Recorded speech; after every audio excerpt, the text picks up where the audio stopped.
ফিরে এলাম বিরতির পর। এবারে নজর রাখবো নদিয়ার দিকে, কারণ এবারে বিশ্বের বড় দুর্গা নদিয়ায়। গত বছর যে বড় দুর্গা প্রতিমা তৈরি করেছিল তা কিন্তু কোনো এক কারণে বন্ধ করলে তা কিন্তু প্রশাসনিক সিদ্ধান্তের কারণে বন্ধ হয়। এবারে কামালপুরে বিশ্বের বড় দুর্গা এবং বড় দুর্গা তৈরি করে কামালপুর কামাল করে দেখালো। তবে এবারে 55তম বর্ষে নদিয়ার শ্রেষ্ঠ আকর্ষণ বিশ্বের সব থেকে বড় দুর্গা।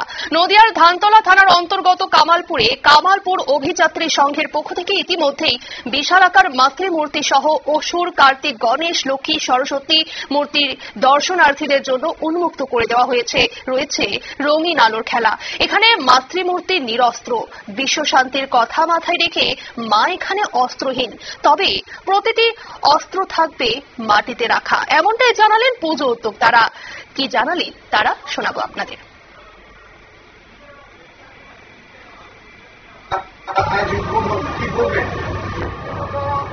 কামালপুর যথা পশ্চিমবঙ্গবাসী এতে খুব আনন্দিত, আপ্লুত।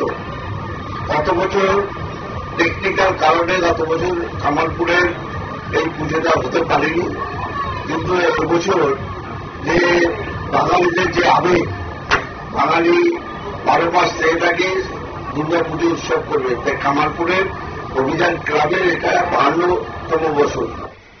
আপনারা শুনলেন ক্লাব কর্তৃপক্ষের বক্তব্য। তবে এই প্রতিমা এবারে উচ্চতা প্রায় 65 ফুট। তবে এত বড় দুর্গা প্রতিমা দেখতে কিন্তু মানুষের ঢল চোখে পড়ার মতো। এদিন এই পূজার অনুষ্ঠানে উপস্থিত ছিলেন জেলা পুলিশের additional SP, DSP border, OC Dhantala সহ একাধিক জনপ্রতিনিধিরা। নিয়ে নিচ্ছি ছোট্ট একটি বিজ্ঞাপন বিরতির সঙ্গে থাকুন।